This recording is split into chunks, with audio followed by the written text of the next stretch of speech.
بسم الله الرحمن الرحيم.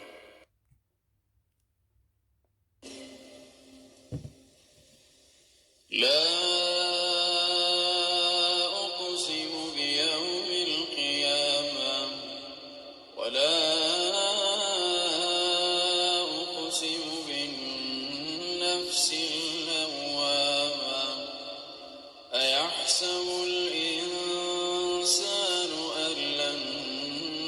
نجمع عظامه بلى قادرين على أن نسوي بنانه بل يريد الإنسان ليفجر أمامه يسأل أيان يوم القيامة فإذا برق البصر وخسف القمر وجمع الشمس والقمر يقول الإنسان يومئذ أين المفر كلا لا وزر إلى ربك يومئذ المستقر ينبأ الإنسان يومئذ بما قدم وأخر بل الإنسان على نفسه بصيرة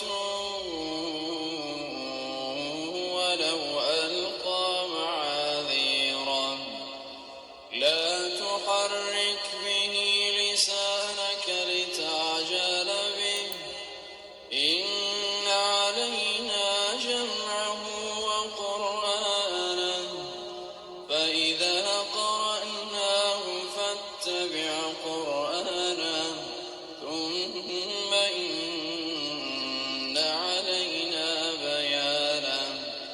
كلا بل تحبون العاجلة وتذرون الآخرة وجوه يومئذ ناظرة إلى ربها ناظرة ووجوه يومئذ باسرة تظن أن يفعل بها فاقرة كلا إذا بلغت التراقي وقيل من راق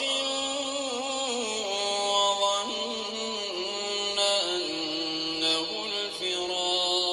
الفراق والتفت الساق بالساق إلى ربك يومئذ المساق فلا صدق ولا صلى ولكن كذب وتولى ثم ذهب إلى أهله يتمطى أولى لك فأولى ثم أولى لك فأولى أيحسب الإنسان أن يترك سدى ألم يكن نطفة من مني يمنى ثم كان علقة فخلق فسوى فجعل منه الزوجين الذكر والأنثى أليس ذلك